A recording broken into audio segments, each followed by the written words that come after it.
Državnozborski odbor za kmetijstvo je razpravljal o problematiki zaščite terana.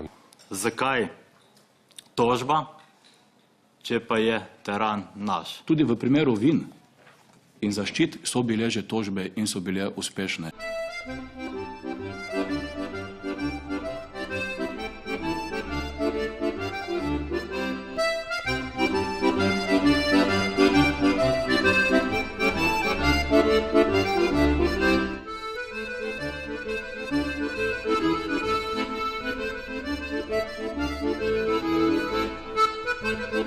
Thank you.